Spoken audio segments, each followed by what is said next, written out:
සෙන්කඩගල කියන්නෙම ලස්සනම ලස්සන ප්‍රේමණීය නගරයක්. ඒ නගරේ පුරාවට චුටි චුටි ලස්සන තැන් බලන්න අරන් යන්න මෙන්න මේ වීඩියෝ මම උපයෝගී කරගන්නවා.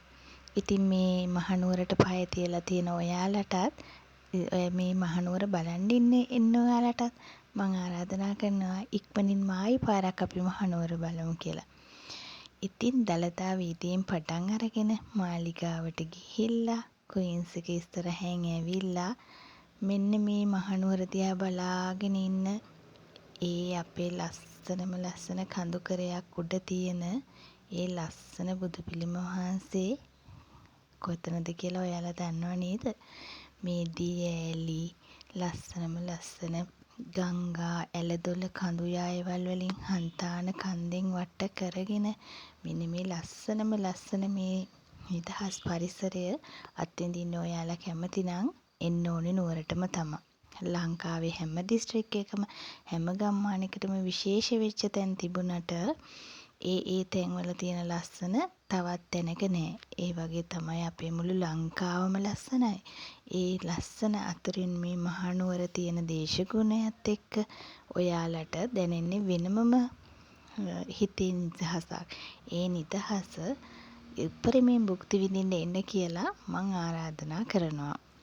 ඉතින් බලන්නකෝ මේ ලස්සනම ලස්සන වැව් ගම් බලනකොට ඔයාලට මොකද හිතෙන්නේ? මේ වලාකුළු බැමි දිගේ ඇවිදගෙන යන්න ඔයාලටත් ආස හිතෙනව නේද? එහෙනම් ඉක්මනින්ම මෙන්න මේ වගේ ට්‍රේන් එකේ නැගලා බස් එකේ නැගලා ඉක්මනට එන්න මේ නුවර බලන්න. නැත්තම් ඔයාගේ වාහනයකින් එන්නකෝ. එතකොට ගොඩක් දේවල් බලන්න යන්න ගොඩක් ලේසියිනේ.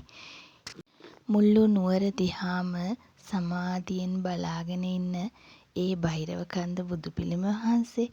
එතකොට මේ තියෙන්නේ නුවර වැව. එතකොට දළදා මාලිගාව. මේ විව් පොයින්ට් එකට මුළු නගරේම පේන විදිය. එතකොට තවත් ගොඩාක් දේවල් මේ සඳගිරි සෑය. ඔයාලට බලන්න දේවල් ගොඩාක් මේ මහනුවර ඇතුලේ අලුත් වෙවි, හැඩ වෙවි, ලස්සන වෙවි ආයි පෞරාණිකත්වය උදුම්ම වාගෙන පෙනී ඉන්නවා. ඒ හැම එකක්ම රැක වලාගෙන වටින් පිටින් ලොකුවට හන්තාන කන්ද ඔයාලා දිහා බලාගෙන ඉන්නවා. මේ ලස්සන බලන්න අනිවාර්යෙන්ම ලංකාවේ කොහේ හිටියත් දවසකට ඔයාලා ඇවිල්ලා යන්න ඕනේ. ඒ ලස්සන කොච්චර අපි කොහොම කිව්වත් බලන්න තියෙන්නේ ඇස් දෙකෙන්ම තමයි.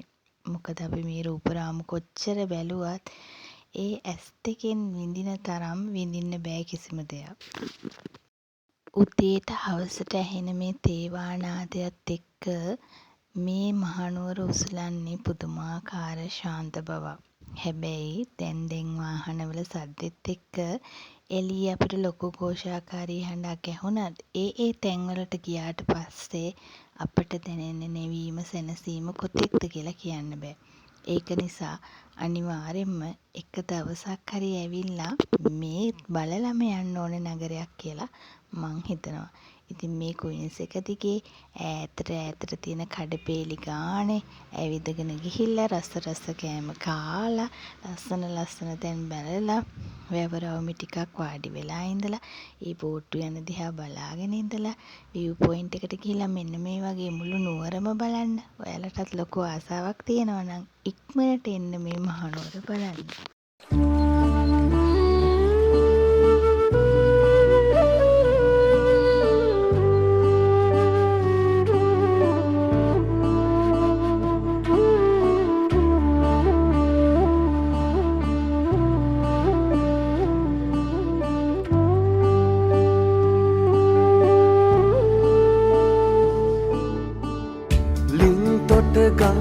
තොට ආදී තැනේ මල් මද පිසවුනි ඔබ හමුවා.